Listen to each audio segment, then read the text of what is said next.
Bonjour, bonsoir à toutes et à tous. Bienvenue dans l'émission FDM Toulouse. Aujourd'hui, on va en prendre à compter jusqu'à 5 tous ensemble. Et 1, et 2, et 3, et 4, et 5 défaites consécutives pour le Toulouse Football Club. Bienvenue dans tous les cas, que vous nous regardiez en live ou que vous nous écoutiez en podcast ce soir. On est réunis pour la 367e et je fais un coucou à toute l'équipe en plateau, à commencer par mon co-animateur du soir, Nathan. Comment ça va ? Bonsoir, écoute, ça pourrait aller mieux, mais content d'être là avec les copains ce soir. Tu vas gérer pour la thérapie de groupe. Parce que, il y a des choses à dire. Je crois qu'il y en a certains qui ont un petit coup de gueule à passer. Et peut-être que je me joindrai à eux, je sais pas encore. Gardien de but de la technique vidéo et des réseaux sociaux. J'ai fait la même blague que toutes les semaines. On espère qu'il n'en prendra pas autant que Guillaume reste. Ce mardi, c'est Vincent. Comment ça va ? Ça va super. Et toi, Camille, comment ça va ? Moi aussi, je fais la même blague chaque semaine, donc il n'y a pas de souci. Est-ce que j'ai le droit de faire une dédicace ? Avec plaisir. Bon anniversaire à ma maman qui nous regarde. Voilà, bon anniversaire, maman. Bon anniversaire. Voilà. Essayez d'être plus mignon que moi. Ah, c'est pas un concours, j'ai envie de te dire. Surtout ce soir. Défenseur, c'est Fred qui est de retour dans la feuille de match en plateau. Comment ça va, Fred ? Très bien. Très bien, t'es sûr de ça ? Ouais, je suis en vacances comme les joueurs. Ah bah. Je sens qu'il a envie d'en découdre. Parce que les joueurs, vous nous faites chier. Voilà, c'était la fin de la feuille de match. Merci de nous avoir suivis. Parce qu'Agathe. Parce qu'on est sur Radio Occitanie. T'es dans le thème, t'as le droit. Ouais. Donc je suis en vacances comme les joueurs. Je bois de la bière, je bois de l'alcool, je fais la fête. Avec modération. Fait la hotline entre pensionnaires de Ligue 1 vacanciers avec le milieu de terrain qui sera titulaire ce soir, c'est Ben. Qui est en vacances depuis le mois d'octobre. Écoute, moi je sais compter jusqu'à 9, donc je vais pas vous le faire, mais. Fais gaffe, écoute, t'as bientôt plus assez de doigts. Non, mais je dis qu'on a tapé Reims ce week-end, parce que j'ai vu jouer Reims et j'ai eu très peur. Mais non, ça va. Écoute, dimanche, on s'est régalé, on a vu 90 minutes de pur football, c'était niveau Ligue des Champions, c'était le vrai bonheur. Bah écoute, on verra qui a le plus de doigts pour compter les défaites jusqu'à la fin de la saison. Normalement, ce sera moi. Enfin, je vous le souhaite en tout cas. Ouais, on te le souhaite aussi, t'inquiète pas. En attaque pour cette 367e, c'est Clément une fois de plus. Comment ça va ? Eh bien écoutez, ça va très bien et à l'image des joueurs du TEF, je ne suis pas efficace, mais je suis titularisé en attaque semaine après semaine, donc voilà, ça va finir par peut-être se débloquer un jour, Inch'Allah. En tout cas, te le souhaite. C'est le thème. Ouais. Il ne manque plus qu'une personne, c'est celle qui se trouve en cabine pour la technique audio. Une fois de plus aussi, et je tiens à saluer le fait qu'elle arrive à l'heure, messieurs, dames. Nadia est dans la feuille de match. Comment ça va ? Merci beaucoup. Bonsoir tout le monde. Applaudissements mérités. C'est gentil. Ben moi ça va. J'ai pas vu le match dimanche, mais je pense ça que va j'ai forcément. rien loupé. Ouais, voilà. On voit qu'on est supporter du TF, parce que quand on applaudit quelqu'un à l'heure, c'est vraiment qu'on n'a plus grand chose à encourager de la saison. C'est que la saison est finie. On se raccroche à ce qu'on peut. On voit tous vos messages, évidemment. Vous pouvez réagir en direct sur tous nos réseaux sociaux. On est normalement en vidéo live sur le Facebook Live donc de Radio Occitania et de la feuille de match. En direct aussi sur YouTube, sur Twitch, sur X, la feuille de match, vous trouverez facilement. Et puis on est à la radio 98.3 sur Radio Occitania si jamais vous voulez nous appeler pour réagir en plus des commentaires en direct avec nous. Ça se passe au 05 61 80 40 40 pour le programme de cette émission. On aura forcément toutes les actus du TFC, ce qui s'est passé ce week-end aussi pour l'Académie pour les féminines, le journal des prêtés et le gros retour, ou peut-être petit retour, je ne sais pas trop, sur ce match entre le Stade de Reims et le Toulouse Football Club. Vous pouvez d'ores et déjà commencer à préparer vos avis sur ce match. On embrasserait fort les absents qui sont Camille, Mathilde, Mehdi, Oxens, Elliot, Rémi et Arthur. Et juste avant de lancer cette émission, je vais te poser la question, Vincent. Est-ce qu'on a des gens qui sont en ligne avec nous ? Et oui, effectivement, sur Twitch, on a Fumo qui est content puisque Fred envoie déjà son premier scud. On a aussi Freefly, on a Camille, bien sûr, qu'on salue, qu'on embrasse. Il y a Rémi sur YouTube et Fabrice. Salut tout le monde. Ouais, on vous remercie, vous êtes de plus en plus nombreuses et nombreux à nous suivre. On est parti pour la 367e feuille de match. Est-ce qu'on est la meilleure tribune du championnat ? Mais oui, je veux dire qu'on est la meilleure tribune du championnat. Et on va démarrer cette émission dans le thème colérique, mauvaise nouvelle, puisque il y a quelque chose qui s'est passé la semaine dernière dans le foot professionnel français. On n'en a pas parlé vendredi, puisqu'on avait une émission qui était assez dense et centrée autour de la potentielle vente du TFC, les rumeurs avec Worldgate, etc. Vous pouvez toujours retrouver le replay de l'émission. D'ailleurs, on a reçu Uxionis qui est venu répondre à toutes les questions. Mais voilà, Il y a quand même eu quelque chose qui s'est passé avec un communiqué que vous avez peut-être vu passer de l'Association nationale des supporters en réaction aux échanges avec la ministre et les instances sur ce qui s'est passé ces dernières semaines en termes de fouilles un peu abusives et même d'agressions sexuelles aux portes des stades. Ça a notamment fait parler dans le derby entre Lens et Lille il y a quelques jours.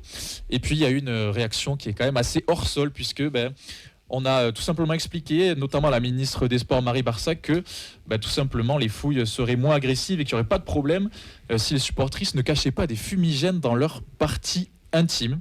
Donc une déclaration magnifique qui a surpris un peu tout le monde et qui en a choqué plus d'un à raison. Donc il y a une action en justice contre l'État qui est en cours de réflexion. Et puis on avait connu ce genre de figure au TFC avec un gros retour, vous étiez venu en parler d'ailleurs pour ceux qui avaient fait le déplacement à Lisbonne en Europa League, mais là c'est quand même une déclat qui est sortie comme ça, qui a choqué pas mal de monde et surtout qui a été démenti puisque l'ANS a aussi rappelé que c'est des cas qui sont très minoritaires, voire inexistants, de supportrices qui cachent des fumigènes dans leur partie intime et qui ne justifient en aucun cas des agressions sexuelles de la part des agents de sécurité. Donc c'est des choses qu'on n'aime pas voir dans le foot français et qui nous semblent intéressants et surtout importants de pointer du doigt dans cette émission. Surtout ce qui est triste, c'est qu'il y a eu des années d'avancée de dialogue. Au final, je vais dire un truc incroyable, mais il faut le clipper, c'est qu'on va finir par regretter Amélie Oudéa-Castéra, qui pour le coup, même si c'était vraiment une catastrophique en com, il y avait quand même eu travail en interne, il y avait une commission au Sénat où justement elle avait reçu les différents acteurs et il semblait avoir des avancées avec l'ANS justement. Là, par exemple, toutes les réunions de travail qu'il y a, il n'y a jamais le ministère de l'Intérieur qui est pourtant le premier concerné vu que c'est lui qui s'occupe des forces de l'ordre. Donc ça semble au point mort et ça semble n'avoir jamais été aussi pire surtout. Je ne sais pas si vous avez des commentaires à faire sur ça. Là, pour un ministre, dire ça, c'est chaud. Rétrograde. Elle a essayé de s'excuser, de rattraper le propos, mais ça n'a pas marché. Le problème, c'est que ce qui est dit, c'est dit, exactement. Et le mal est fait. Une fois de plus, c'est méconnaissance du sujet. Totalement. Et en plus, je pense, méconnaissance également des produits utilisés. Parce que si vraiment essayer de planquer une torche qui comme ça les parties intimes d'une femme, voilà. Fais un schéma pour la ministre. Bon, après, on veut bien lui montrer si veut faire l'acrobat. Bon. Le plateau est ouvert. Non mais c'est chaud en termes de réponse, c'est c'est l'inversion accusatoire quoi. C'est les personnes victimes d'agressions sexuelles, c'est leur faute. L'ont cherché quoi. Donc c'est dans tous les cas, on réitère à la feuille de match notre soutien pour tous les supporters et supportrices victimes de fouilles abusives. Ça n'a pas sa place dans le football et puis on sait qu'à Toulouse et dans le foot français en général, il y a de plus en plus de supportrices qui se déplacent jusqu'au stade et la moindre des choses ce serait de les écouter et d'en finir avec ce genre d'actes qui sont assez immondes et qui nous dégoûtent tous de notre foot national. Et surtout ne pas hésiter à les signaler surtout. Parce qu'il y a le club qui met des choses en place, donc il faut vraiment faire remonter ce genre de comportement inapproprié. Alors, les fouilles aussi, comment elles sont faites, oui, on vient de le dire, mais aussi ce que ça implique, c'est que souvent, dans 90% des cas, suite aux fouilles, quand on se déplace à l'extérieur, on loupe le début du match. Les fouilles commencent vraiment genre 20 minutes avant. On dirait que tout est fait exprès pour nous faire chier, quoi. C'est Marseille où ça loupe il n'y a pas de 20 minutes, non, pas une vingtaine de minutes peut-être. Ouais.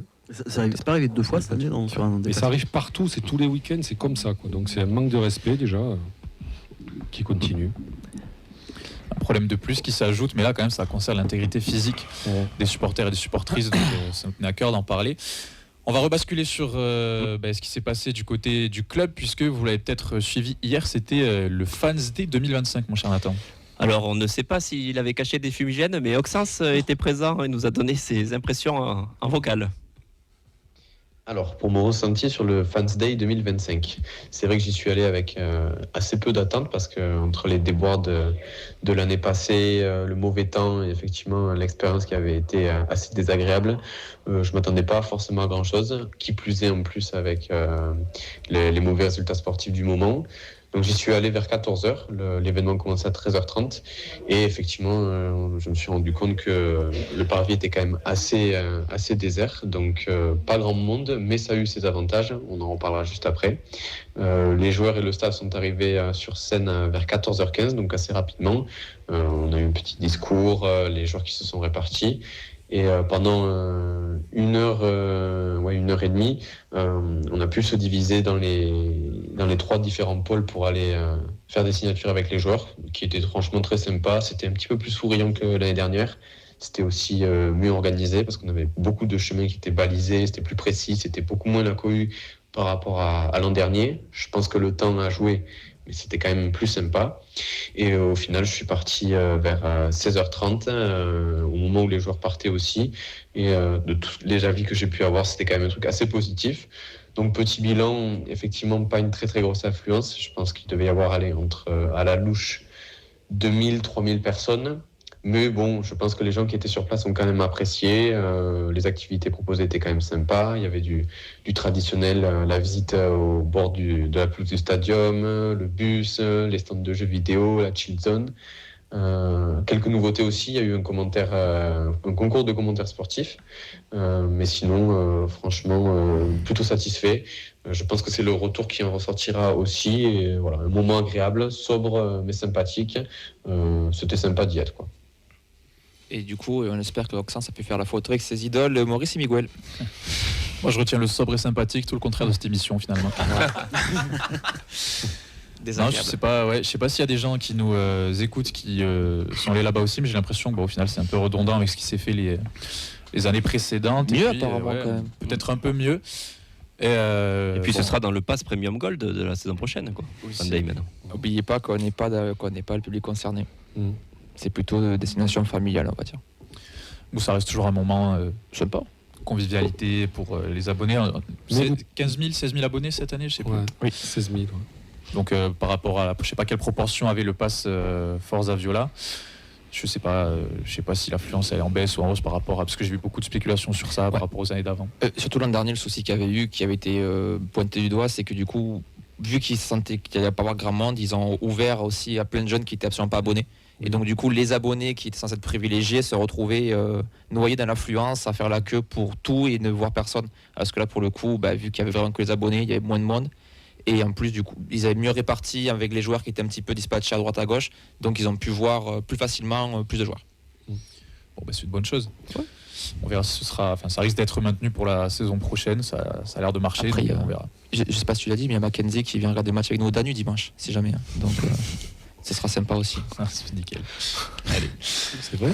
Justement, tu parles des prochains matchs. On a désormais la totalité du calendrier pour la fin de saison, puisque il restait encore des dates à déterminer. La J31, ce sera le dimanche 27 avril à 17h15, donc contre Nantes ou au Danube, de préférence si vous voulez rigoler. Venez avec nous, ce sera dans le multiplex. La J32 au Stadium contre Rennes, ce sera un samedi à 19h, donc le 3 mai. Et puis les 2 dernières journées, c'est en multiplex comme à chaque fois, tout le monde va jouer en même temps. On aura le match au Stadium contre Lens le 10 mai à 21h et le match à Geoffroy Guichard, le dernier, le 17 mai aussi à 21h. Donc le match du samedi soir pour les 2 dernières journées du multiplex. Sauf qu'il y a quand même une interrogation sur ce fameux dernier match et ce fameux dernier déplacement.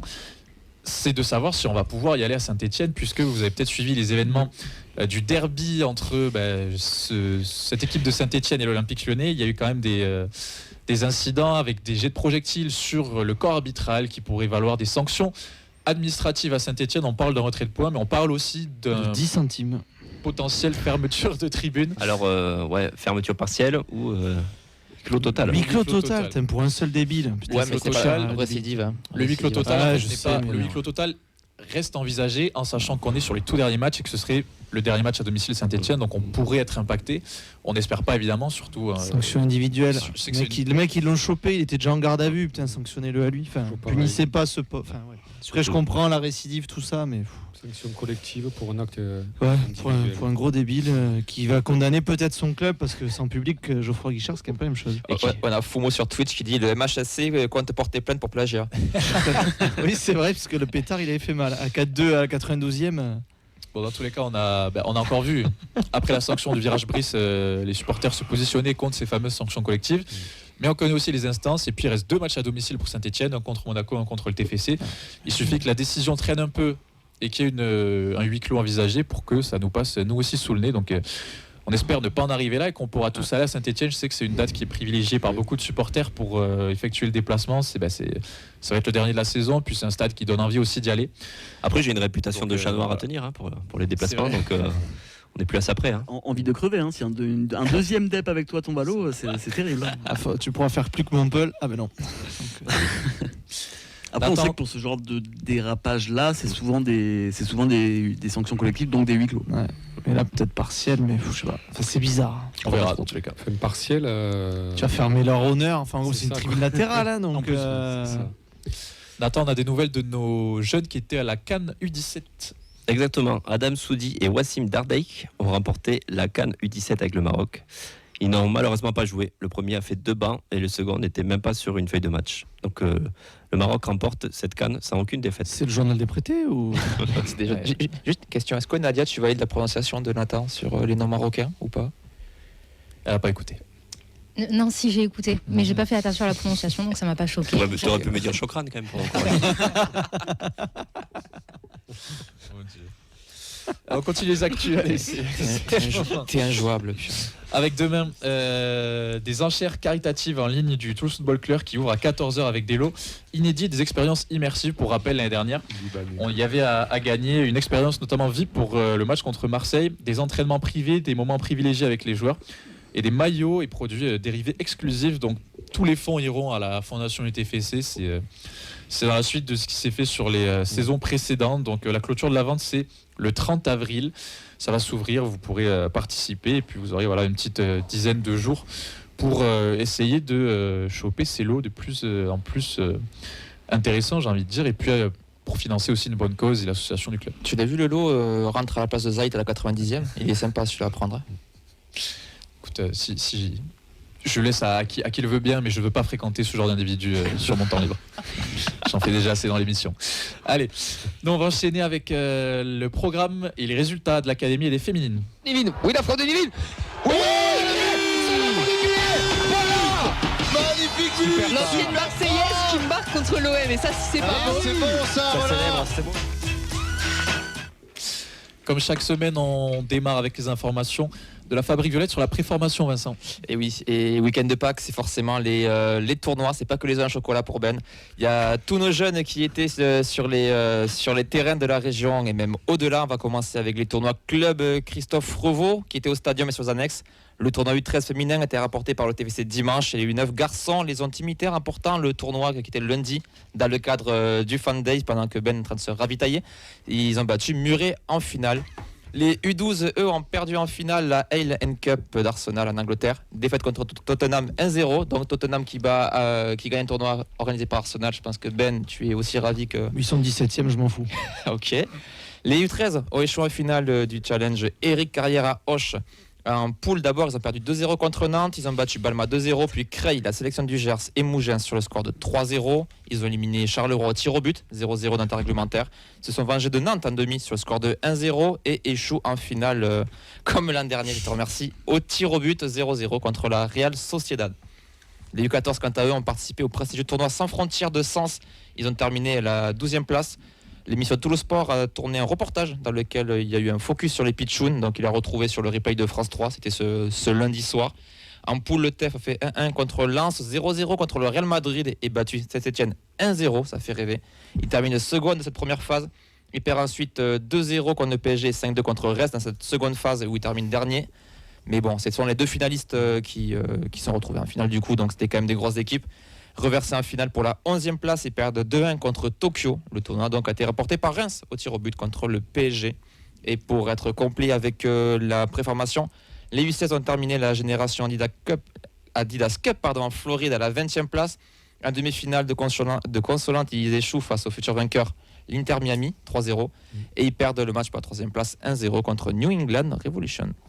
On n'a pas les mêmes moyens quand même. Danone Cup en France et Adidas Cup aux États-Unis. Puis tu verrais comment c'est filmé et tout. Enfin, est-ce qu'ils ont les tournois pitch? Je sais pas, eux c'est directement les tournois foie gras quoi. Enfin, c'est ce sujet, je crois que c'était la dernière émission ou l'avant-dernière où c'est qu'on se demandait quel était l'ancien nom de la Danone Cup. Et c'est la coupe de la vache qui rit, je crois. C'est vrai? Non, sérieux? Oui. Oh putain. Ok. Ça vient de chez nous ça. Ouais. Comme quoi, les Anglais ont inventé le foot, mais c'est quand même nous qu'on le mobilise. Qui l'avons sublimé. Ouais. Merci pour ces infos, Vincent. Au niveau de l'académie, il y avait la N3 qui jouait et qui ont perdu contre Castanet-Tolosan 1-0 malgré la présence de Niflor, de Wasbauer, de Metali, de Saka et de Haraj. Donc beaucoup de joueurs pros qui étaient redescendus. Mais quand même une défaite qui fait reculer TFC au 6e rang. On en parlait sur les semaines précédentes, comme il restait des choses à jouer pour la N3. Au final, c'est une nouvelle défaite. Va falloir se décourager pour les derniers matchs. On termine avec les féminines. On ne pourra pas faire de focus ce mardi puisque elles étaient exemptées. Elles ne jouaient pas ce week-end, Nathan.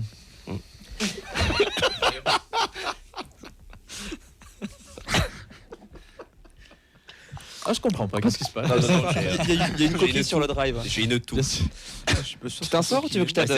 C'est bon, ça va aller. Pas de match ce week-end car nos violettes étaient exemptées. Il n'y a que 11 équipes suite au forfait de Bordeaux. Et au classement, Marseille a battu Orléans et passe second avec 2 points d'avance sur le TFC. Et le même nombre de points que Lens, le leader, qui a chuté à la maison. 3-2 contre Metz et a toujours 5 points d'avance sur le TFC, mais un match en plus. Le TFC peut donc rattraper Lens en cas de succès contre elle, en comptant ce match de décalage. Et au passage, le RC Lens a battu le record d'affluence avec 10 237 spectateurs à Bollaert. Chapeau. Record qu'on avait, pour rappel... 1000 Non. Ouais, un record qu'on avait établi au Stadium quand les places avaient été rendues gratuites. Le record a été battu 3 fois cette année. C'est quand même C'est bon bien. signe. Il y a eu cool. le FCMS aussi. Il me semble, ouais. Oui, Donc, mais ouais, c'était 7. il y a une ou deux peut-être. semaines, c'est ça. Ouais. Donc, Non, du coup, ouais, c'est bien. c'est cool. Hein. Ouais, c'est positif. 10 000, c'est quand même pas mal. Alors, en tous les cas, ça y est, Marseille, il n'y a plus ce fameux match en retard qui nous posait question semaine après semaine. Maintenant, ils sont devant nous au classement, mais Lens a perdu, donc tout le monde se rend coup pour coup. Et puis, si on bat tous nos adversaires directs, C'est bon pour nous. on peut même jouer le titre. On parlait de monter jusqu'ici, maintenant on peut tout perdre comme tout gagner, donc ce serait important d'aller soutenir les filles et vous retrouverez normalement le coach dès la semaine prochaine pour son retour dans l'émission, puisque cette semaine pas de match, mais il nous fait l'honneur à chaque fois de répondre à toutes nos questions. Pour le point complet, vous savez que ces résultats vous les avez retrouvés dès 16h sur nos réseaux sociaux, on les publie chaque semaine, le même jour à la même heure. Et puis dès vendredi à 16h, on vous annoncera le programme du week-end. On arrive sur la fin de saison, donc soyez attentifs. N'hésitez pas à vous abonner à tous nos réseaux pour ne rien rater sur ce qui se passe sur les pelouses de nos violets et de nos violettes tout au long des week-ends. 20h24, on a un petit peu de retard, mais c'est l'heure de journal est prêté. J'ai passé 2-3 dingueries. Mais non! Il a pris un gros rouge à la 41e pour avoir tout simplement empoigné un adversaire par la gorge. Ce gros faisant de Saïd Amoulic. Rien à signaler non plus, une note moyenne, pas de passe D, pas de but. On va passer au journal des prêtés. Et vous allez voir que si on est en retard, on peut remercier nos faisans de nous faire gagner du temps, puisque le journal des prêtés ne va pas durer très longtemps aujourd'hui. Alors je pourrais vous parler des performances de Sissoko, Dominguez et Amoulic. Non, je ne crois pas, non. Pourquoi? Pas envie. Non, pas envie. Eux non plus, visiblement, ils n'ont pas envie de jouer, donc moi j'ai pas envie d'en parler. Ça va aller très vite. Sissoko, encore une fois, n'était pas dans le groupe lors de la victoire 2-1 de son équipe de Sheffield Wednesday contre Middlesbrough. C'est également le cas de Saïd Amoulic, qui n'a maintenant plus joué depuis le mois de mars. Donc je sais pas si c'est un coup peut-être du lobby vegan qui a eu enfin raison de nos faisans, je ne sais pas. Alex Dominguez, lui, n'a pas joué non plus, mais bon, c'est pas vraiment une surprise. Par contre, puisque l'univers est absolument, manifestement, bien envie de se foutre de sa gueule, le week-end dernier, j'ai oublié d'en parler, il a encaissé un but par le gardien d'en face. Gaëtan Poussin, l'ancien joueur de Bordeaux, Poussin en plus. Wow. qui a marqué sur corner pour égaliser face à Eibar la semaine dernière. J'ai vu passer le but en plus, mais je n'avais pas percuté que c'était C'était du lui en coup, face. il a marqué le but au gars qui empêche Alex Dominguez de jouer, le gardien titulaire dont j'ai oublié le nom. Donc voilà, si c'était pas un signe de l'univers que de toute façon ça ne sert à rien et il faut bien rentrer vite à Toulouse, je ne sais pas ce que c'était. Mais Dieu merci, il s'est quand même passé quelque chose dans ce journal des prêtés. Je crois que Vincent, je vois ton petit sourire que peut-être tu sais déjà de quoi je parle, puisque notre petit protégé César Gélabert a sorti un match de titan avec un doublé lors de la victoire de son équipe contre Mirandes. Donc, est-ce que c'est uniquement parce que c'était son ancienne équipe qu'il s'est sorti les doigts et qu'il a fait un bon match? On ne sait pas. Possible. Toujours est-il qu'il a donc marqué 2 buts et était dans l'équipe de la semaine de la seconde division espagnole. Donc je pense que dans 5-6 secondes, la communauté et les violets vont être en mode That's what I'm talking about! That's why he's the MVP! That's why he's the GOAT! Donc voilà, préparez-vous à voir pleuvoir les avis de mecs qui vont dire de toute façon j'ai jamais douté, César moi je l'ai toujours soutenu, j'ai toujours cru. Et je tiens à le dire, même si ici certains s'en sont moqués, hein, je nommerai personne, mais par exemple Vincent, moi j'ai toujours cru, j'ai toujours été derrière lui, à fond, à y croire. Donc et qu'un mot à lui dire, c'est Ave César et reviens, Toulouse t'attend. On ressortira les cassettes un jour. Hein. Merci César Gélabert de nous faire vivre de telles émotions dans un journal des prêtés de la feuille de match. C'est bien le seul. Comme tous les mardis. Et, écoute, bientôt la délivrance. En attendant l'année prochaine. Il me tarde de voir la liste des prêtés. Nouvelle salve de prêtés. C'est vrai qu'on pourrait. On fait des pronos sur les matchs, mais à quoi bon quand on peut faire des pronos sur les joueurs qui seront prêtés la saison prochaine. Et là, il y a quelques candidats en plus. Oh, oui. Je pense, ouais. Fais la délivrance, ça prend laquelle Ah ouais, de bonbons toi, lieu de. un petit Warren prêté, j'y crois, moi. Ah ouais. Comme on dit, ouais. Warren Il a disparu. Hein. Moi, je crois que c'est le nom du mec. Ah non, Warren prêté, c'est un mec de la réserve. Un petit joueur de peau là qui est pas dégueulasse. Qui est pas dégueulasse, ouais. Allez, trêve de plaisanterie, c'est l'heure des choses sérieuses puisque c'est le retour de match entre Reims et le TFC.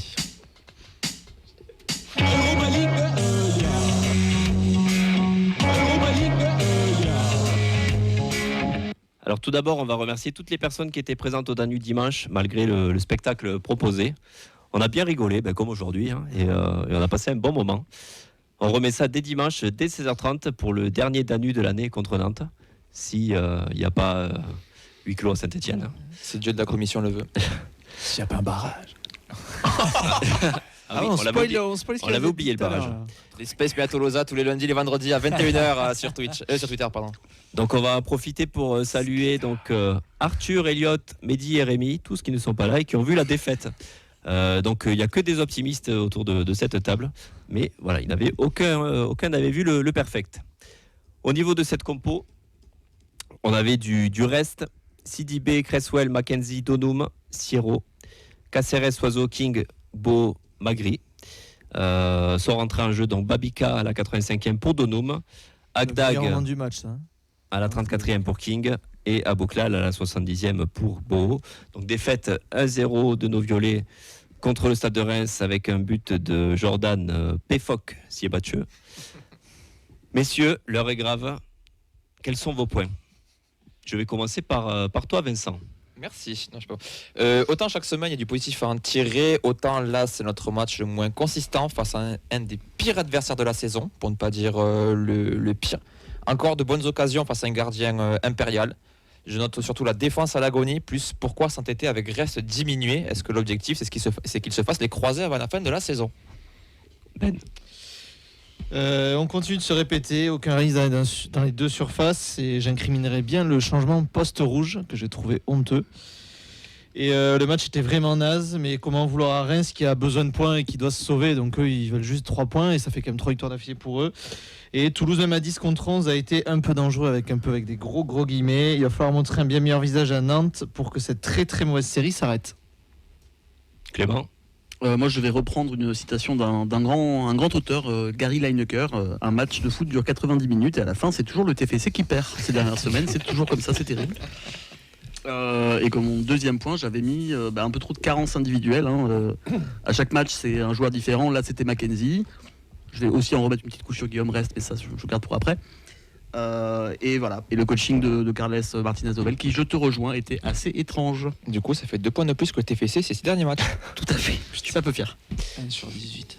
Fred, tu as l'air un peu remonté dans tes points. Donc, Dis pas le premier. Dis pas le premier. Il y avait trop de FDP sur le terrain. Il parle de Fred Port. Oui, c'est les frais de livraison. C'est Fred Livraison qui est de retour. Ce match, comme un bilan de cette saison. Un espoir entretenu artificiellement et beaucoup de médiocrité. Et sur ce match, toutes nos carences sont, j'ai envie de dire, éclos au grand jour en ce moment printanier. Nadia, est-ce que tu aurais un point? Peut-être. Alors non, j'ai pas vu le match, donc j'ai pas de points. Alors t'es mais t'as dit quoi? Non, et tu écouteras une colère sur le résultat. Une colère, ouais. Un petit colère sur le résultat. Après, quand tu dis qu'on a été nul, tu auras bon à tous les coups. Ouais. Bon, de toute façon, il n'y a pas trop de doute là. Sacha, j'ai voulu prendre le lead sur la présentation parce que j'ai l'impression que t'en as gros.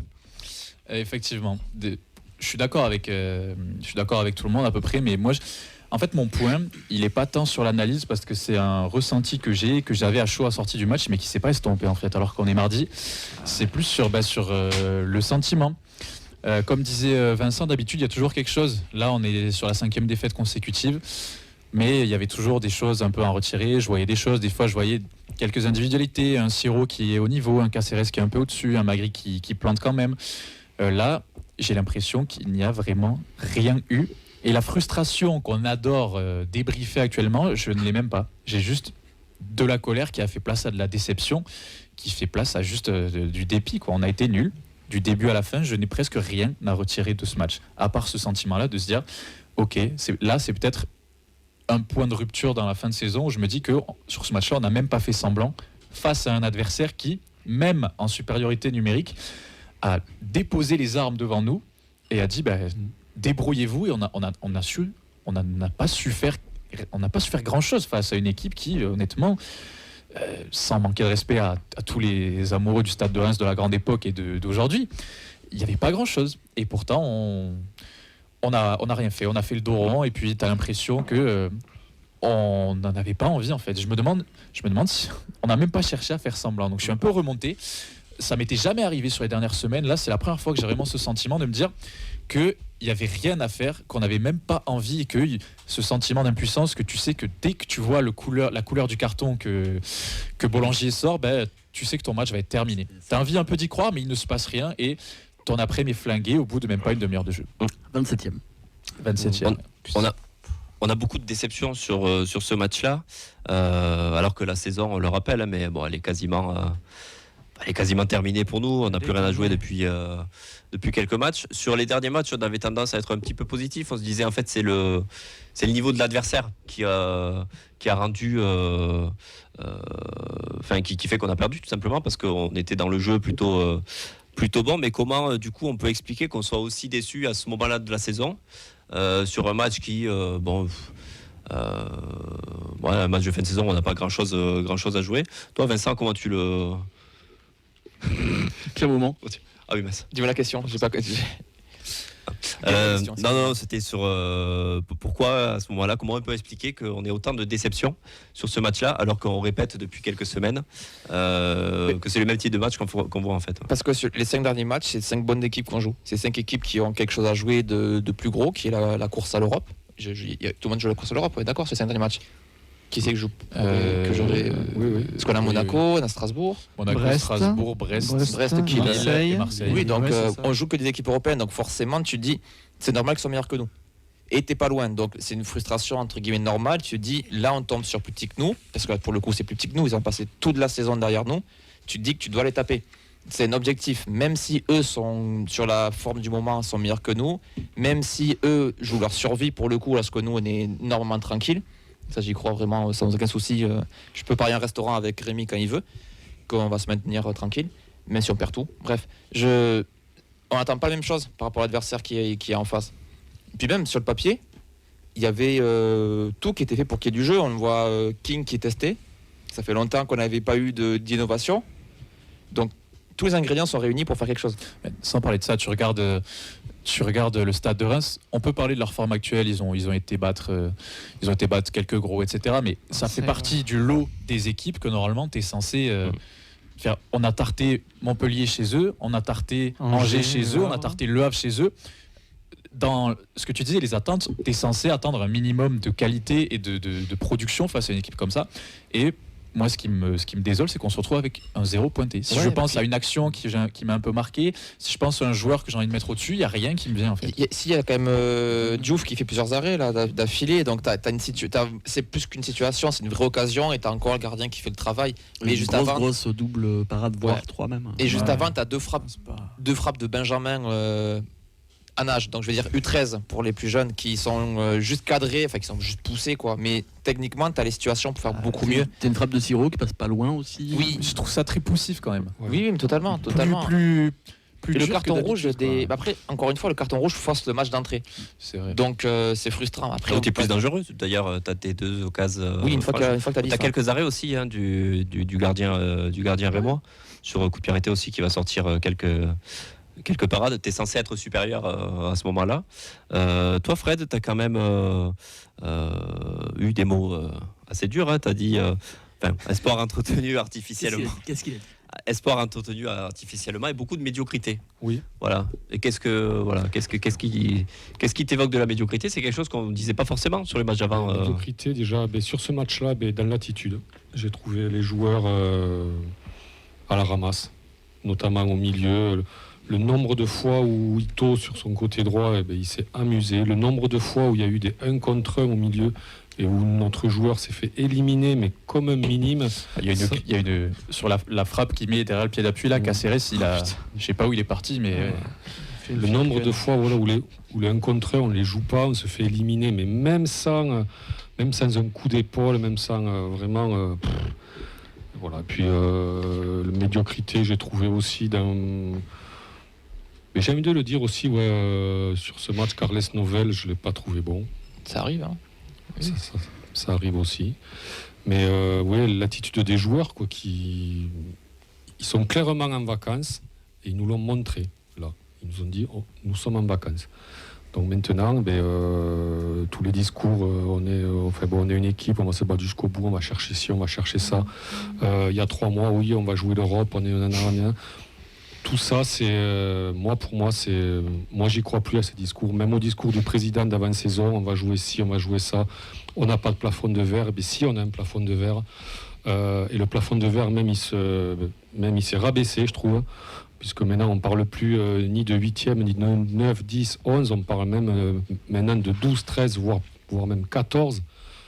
Mais en gros, ce match-là, en fait, au final, moi, je suis blasé. Alors, donc à la fin du match, j'étais très en colère parce qu'en fait, l'impression que ça me pète à la figure d'un truc qui existe depuis quelques temps. Et on était dans le déni. Alors, nous, on s'y est maintenu parce qu'on est supporters. Mais en fait, on s'aperçoit, tu as le 13e, 14e budget, tu vas finir 13e, 14e.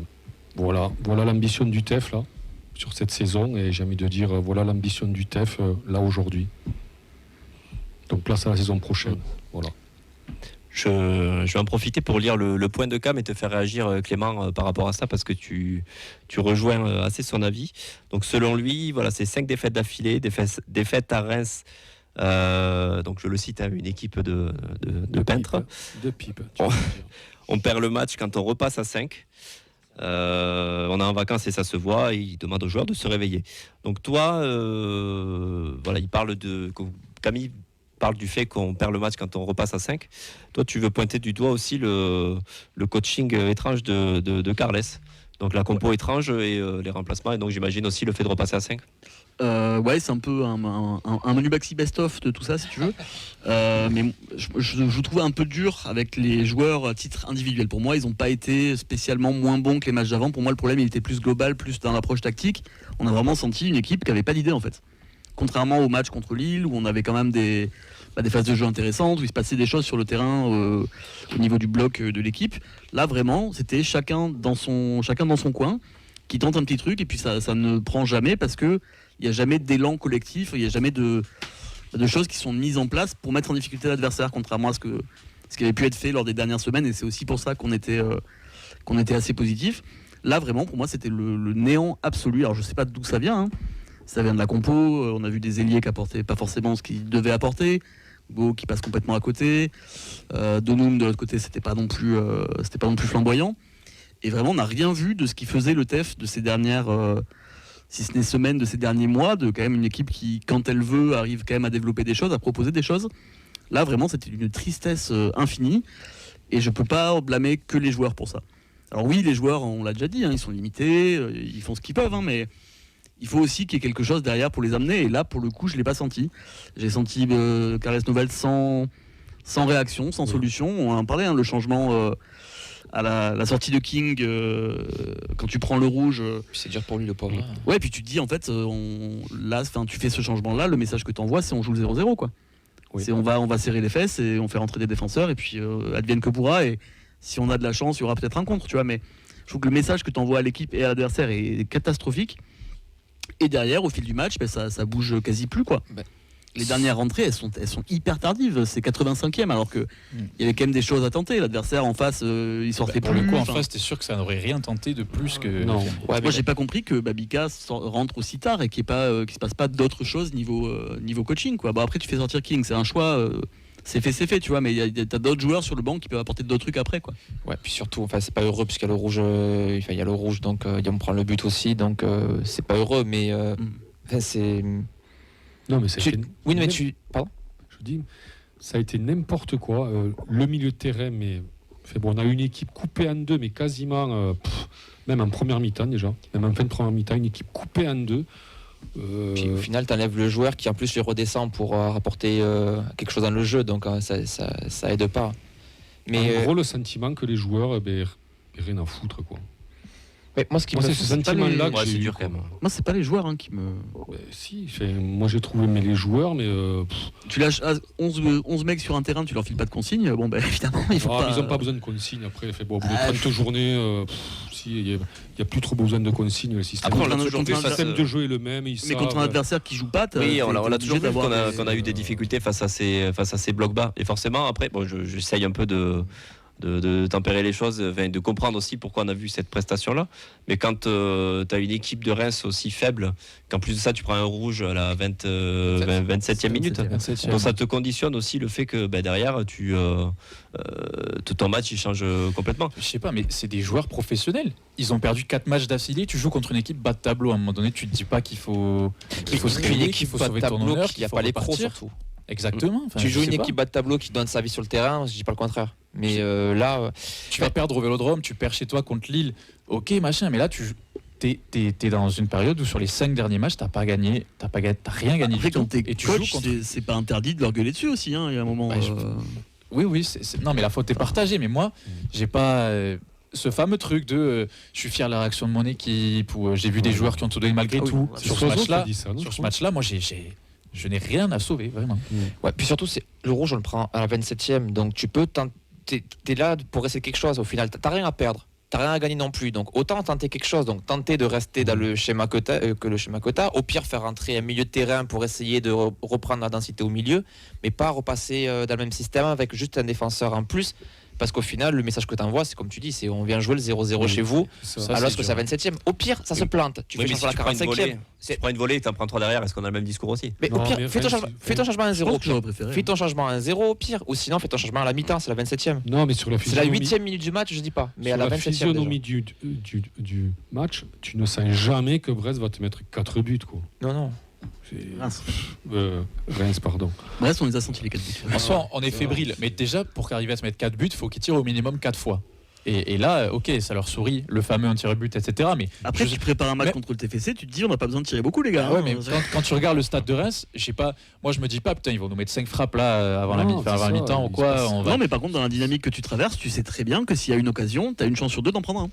C'est ça qui est terrible aussi. Ben, tu parlais beaucoup d'efficacité dans les deux surfaces. Qu'est-ce que ça t'évoque, toi, d'un point de vue extérieur? Nous, on a un peu le côté, je pense, supporter qui est un peu biaisé par le fait de ces 4 défaites aussi d'affilée. Qu'est-ce que ça t'évoque, toi? Moi, j'ai pris 2 coups de pelle, une à Marseille et une à Reims. Non, mais je sais pas quoi te dire. Enfin, tout ce qui est dit, c'est ce que je pense. Après, oui, je trouve que eux, ils sont pas dangereux. Et quand on voit que même à 11 contre 10, les mecs, ils ont aucune envie d'attaquer. Moi, je trouve que pour le football, ils auraient mérité de se faire égaliser. Être à 11 contre 10, rester à 1-0, rester à 10 derrière. Enfin, après, ils ont besoin de points, donc ils ont ce côté-là aussi. Mais ils sortent pas. Le changement, moi je l'ai pas compris. Et le nombre de cagades derrière qu'ils ont fait, le nombre de ballons qu'ils ont perdu tout seul pour marquer. Des deux côtés, hein. Même en seconde mi-temps, ils ont des contre à jouer, ils ont des 4 contre 3, des 3 contre 2. Ils jouent tout mal. Tout est mal joué. Tout est mal joué. Ils jouent tout mal et toi par contre offensivement, alors ouais, t'as des situations, mais ouais, les frappes de U13 c'est plus possible quoi. Les mecs ils ont pas de calcium dans les cuisses. Enfin, je suis désolé, mais putain, mais frappe. Rendez-nous la vache qui ricoche. Frappe. Et après, en fait, je trouve que ils sont lactiques. Les mecs. Franchement, si Magri est pris, joli. Si Magri est pris, j'ai fait franchement, je sais pas qui peut marquer aussi. Il y a ce gros problème. Hein. On va pas faire les individualités de suite, mais on en reparlera, je pense. Mais qui peut marquer? Le gros problème. Le mec que tu as fait sortir, King, hein, par exemple. Mais non, mais après, je sais pas si on peut déjà parler des choix de Carles ou pas sur la défense à 5. On peut y venir. Parce qu'en fait, donc le rouge était à la 27e, le changement était à 34e. Donc bon, alors tu as 7 minutes, il y a un peu de VAR, donc je pense que tu vas faire 4-5 minutes. Et tu sens bien que Reims, ils n'ont pas envie d'attaquer beaucoup plus. Donc moi, je suis d'accord avec Vincent. Pourquoi ne pas attendre la mi-temps? Surtout que tu es quand même à 4 derrière, tu n'es pas à poil non plus. Je n'ai pas compris ce changement-là. Moi, je trouve que rester à 4, c'était très bien. Tu défendais, puis au moins tu avais des solutions offensives. Et là, c'est vrai que là, franchement, je ne comprends pas le message que tu as envoyé. Après, il y a eu un coup de stress là. Non, mais pourquoi? Parce que franchement, il faut arrêter d'être alarmiste. Tu ne seras jamais barragiste avec 34 points. C'est impossible que les mecs prennent 7 points sur 12, tous, minimum, sachant que tu as un goal average qui n'est pas immonde. Donc pourquoi tu vas pas jouer? Au pire, en effet, tu prends 3-0 comme vous disiez, mais c'est pas grave, au moins tu auras tenté quelque chose. Là, je pense que tu l'aurais jamais pris le 3-0. Est-ce que tu l'aurais jamais pris le 3-0? Est-ce que la série joue pas dans les têtes aussi, que tu as envie de la stopper, d'aller chercher franchement, d'aller bétonner, d'aller prendre un point? Si tu fais le 0-0 à l'extérieur à Reims, la série pour moi elle est pas stoppée. Non, moi je suis d'accord. Non, mais ta série elle est stoppée en jouant, pas en te mettant à bloc. Enfin là, c'était 2 bus, puis on aurait laissé le ballon au milieu, ça aurait rien changé. Enfin, Et puis en plus, dans ce match-là, avec ce rouge-là, tu fais rentrer Agdag qui n'a pas joué depuis Milan. Tu l'envoies dans un bourbier, le mec. Il joue à Milan en plus. Enfin, tu vois, sur un de ses premiers ballons, il est à la faute, clairement. Mais moi, je l'en veux même pas à lui. Il rentre sur ce match alors qu'il a pas joué depuis. Je sais même pas quand c'était son dernier match avec nous. C'était vieux. Peut-être en coupe. Tu l'envoies là, vraiment. Ah ouais. Je sais plus. Non, mais tu l'envoies. Tu le flingues quoi. Mentalement, tu le flingues le mec. Déjà que ça rentre dans une série de mauvais choix, et qui est aussi satellisé par certains commentaires que j'ai vus d'ailleurs, peut-être tu pourras lire après, sur le truc qu'on sent un peu un coach qui devient bordé dans ses idées et qui a du mal à changer. Ce que disait Vincent sur Guillaume Rest, ça fait 2 matchs de suite qu'on le voit se mettre au sol, il est par terre et ça le tire quelque part, il a mal et on continue. Et il est encore fautif. La même chose, les fameux changements à la 85e alors qu'on perd à chaque fois. À quoi ça sert? Peut-être. Ok, contre Lille, tu as des occasions, Chevalier il est trop fort, etc. Tu es en place, ça peut se comprendre. Là, il n'y avait même pas ça. Voilà, on a l'impression qu'il y a des schémas qui se répètent et ça m'emmerde parce que moi, Carles, c'est un coach que jusqu'ici j'ai toujours défendu et dont je voyais quelque chose derrière. Je sentais quelque chose qui pouvait se passer avec lui. Et sur ce match-là, quand je dis que je n'ai rien senti, c'est à la fois les joueurs, mais c'est aussi lui, comme tu parlais, sur les changements, sur les choix qui ont été faits, sur l'absence de consignes et ce sentiment d'impuissance face à une équipe qui ne proposait rien. T'as un banc qui est toujours limité quand même. Alors ok, là, t'as Zach qui peut rentrer. Babika, c'est bien, on s'est amusé quand il est rentré, mais il a rien donné. Canvo, t'as du mal à sortir ton double pivot au milieu quand même. Tu sens vraiment que... Si Canvo rentre, tu peux... Dans ton idée, rester sur les 5 derrière et le faire monter dans le train si tu vois que ça se passe jamais. Ça, je suis d'accord. C'est déjà le fait que Agdag soit rentré. Joue derrière aussi, sur le côté. À droite. Non, mais déjà le fait que Agdag soit rentré et pas Canvo, je pense qu'il y a eu un truc, peut-être Canvo avait une gêne ou je sais pas s'il y avait un truc. Mais c'est que Canvo, il a ce côté double poste qui aurait pu te permettre un changement tactique sans changer personne derrière. Peut-être qu'il était protégé pour moi, je sais pas.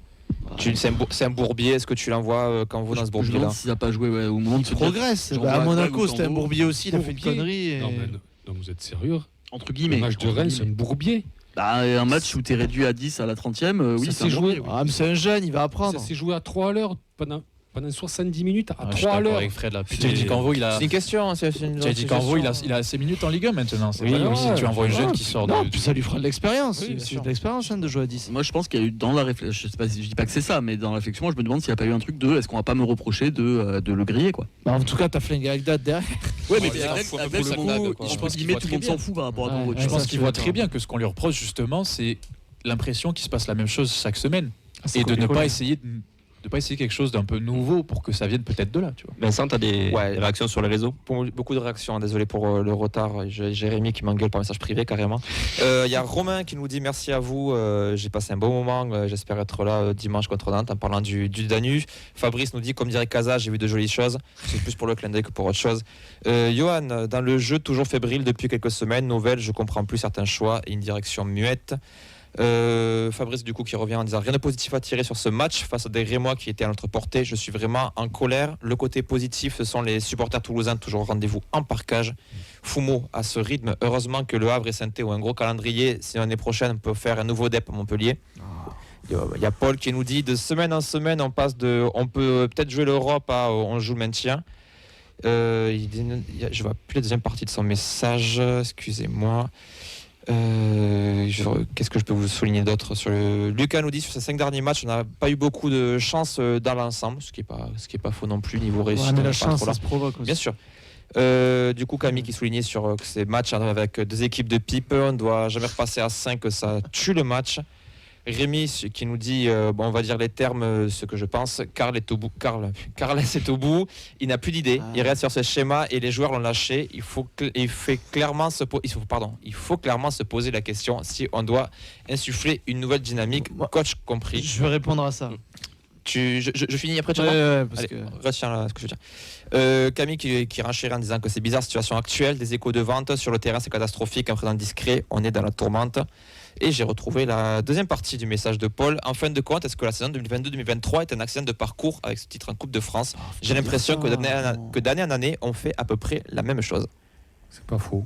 Accident, c'est pas le bon mot. Non, c'est pas c'est réussite. Il y a la chance du tirage, etc. Mais c'est pas un accident. Il faut la provoquer, la chance. Non, c'était aussi la dynamique non, mais un de leur montée aussi. Championnat, point de Ligue 1. Ah, mais en fait, le truc, en fait, c'est que les fins de saison en championnat, moi, je vous le répète chaque semaine, mais vous oubliez, c'est la post-Coupe de France. C'est catastrophique.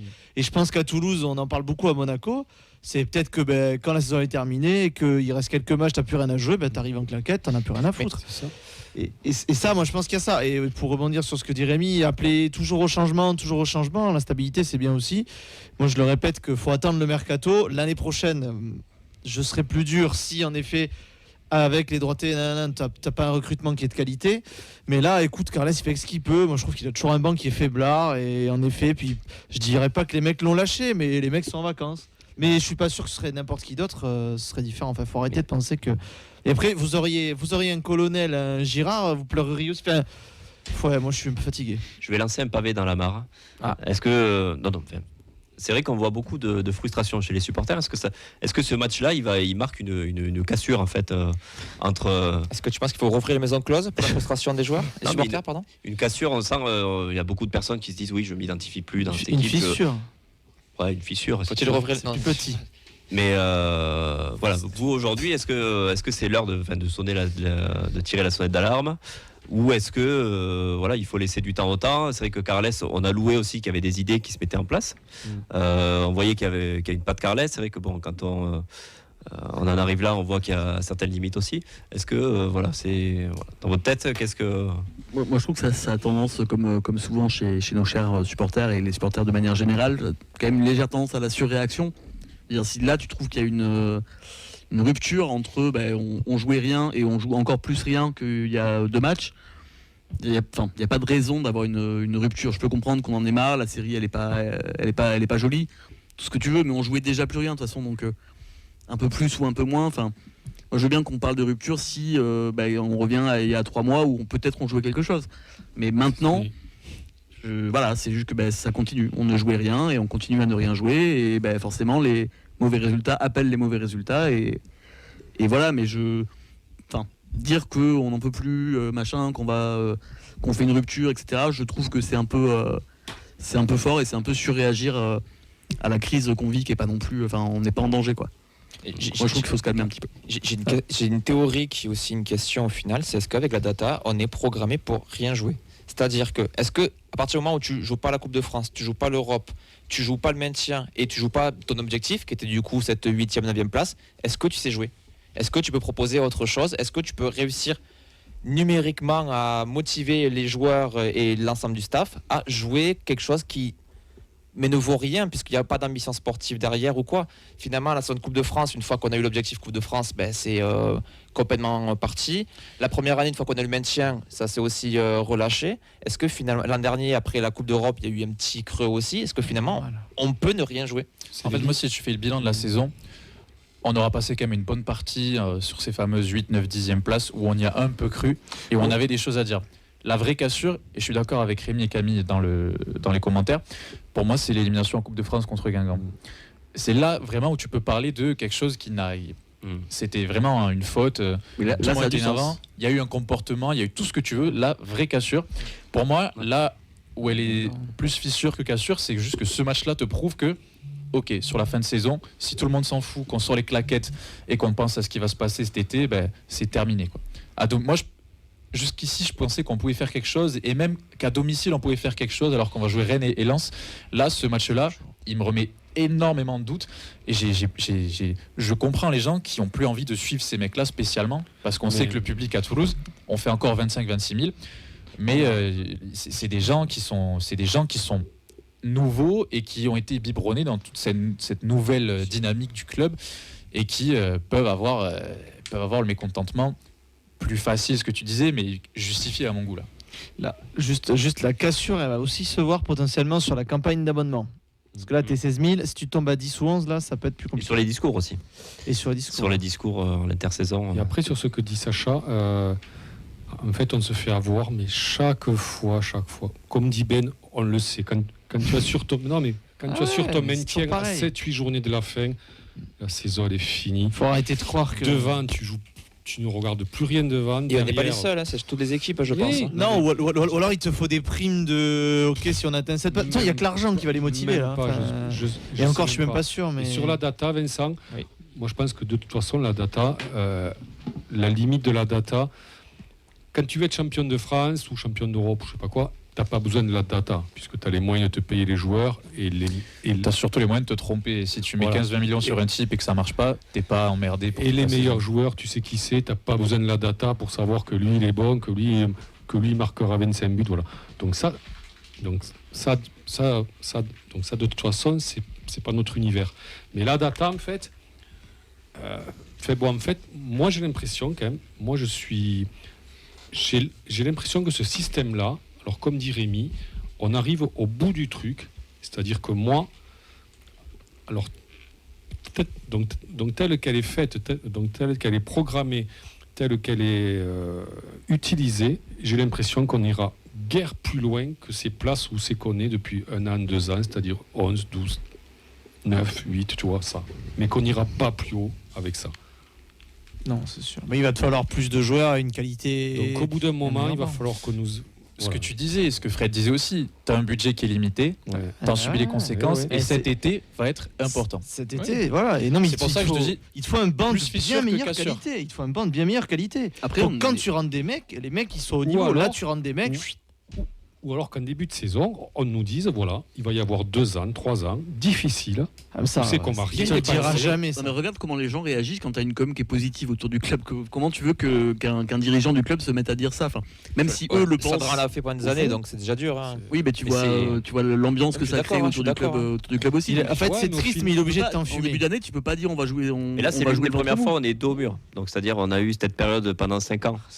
L'une des premières fois, il y a eu des périodes un peu complexes, mais là, c'est vrai qu'il y a la série qui est négative. Il y a une saison où t'as rien à la fin, où tu t'es pas non plus régalé au stadium, où tu as très peu de victoires. Au final, donc on attendra, je pense, l'intersaison et les discours. Moi, on me dit ça en début de saison, donc là, ce qu'il arrive maintenant, mais je le vis bien. Oui, c'est parce qu'on t'a enjoué. Je pense que même quand on fera le bilan de fin de saison dans un mois, on aura peut-être plus de recul aussi. Je suis pas sûr que le discours sera si différent. Il y a quand même eu une bonne partie de saison qui était bien. Grâce à El Melali, ou je sais plus comment il s'appelle, d'Angers, qui rate son péno. El Melali, ouais. Messieurs, on va enchaîner rapidement avec les top flops. Pour le coup, très rapide, des tops, est-ce qu'il y en a? Aucun top. Non. Si on s'est amusé sur Babica et son entrée, là, je me suis bien amusé. Voilà. Peut-être la remise en jambe de Zach. Ah oui, le retour de Abouklal. Légèrement apporté quelque chose. C'est vrai, on se posait des questions. Léger. Ou pas, Topiné. J'étais creusé là pour le trouver celui-là. Topiné. Flop, tout le monde. Hein. Ouais, tout le monde. Coach, staff, tous. Enfin, moi perso. Moi, je vais remettre un petit tir à Guillaume Restant. Je suis désolé, je m'acharne, c'est ça que j'essaie chaque semaine, mais en même temps, mais quand t'es gardien pro, tu peux pas te faire lober sur ta propre ligne. C'est pas possible. Franchement, faut vraiment que ça, on fasse quelque chose dessus. Mais t'es blessé, t'as mal à la cuisse, arrête la saison. Il y a le fait qu'il joue, est-ce que c'est lui, Mais je pense que c'est lui. Moi, je pense que c'est lui. Guillaume, repose-toi, on revient l'année prochaine. On aura le temps d'en reparler de toute façon et. Comme la saison dernière, je pense qu'on fera le fameux conseil de classe en fin de saison pour noter un peu tous les joueurs de façon individuelle. C'est frustrant, c'est des briefs de match, on n'a pas le temps de parler de tout. Mais dans tous les cas, on aura le temps de parler de tout ça après la mi-mai, quand tout sera terminé. On vous remercie une nouvelle fois de nous avoir suivis pour cette émission. Si jamais vous nous avez rejoint en cours de route, vous avez le podcast et le replay qui vont arriver très vite. Abonnez-vous à nos réseaux pour ne rien rater. Merci à tous. Merci Ben, merci Vincent, merci Nadia en cabine Merci. qui est arrivé à l'heure. Merci Clément, merci Fred, merci Nathan pour Merci avoir Sacha. animé ce débat. Et puis nous on se retrouve dès vendredi pour une nouvelle émission avant le deuxième Danube d'affilée, le dernier de la saison face à Nantes. Ne ratez pas ça. À très bientôt. Nantes. Ciao.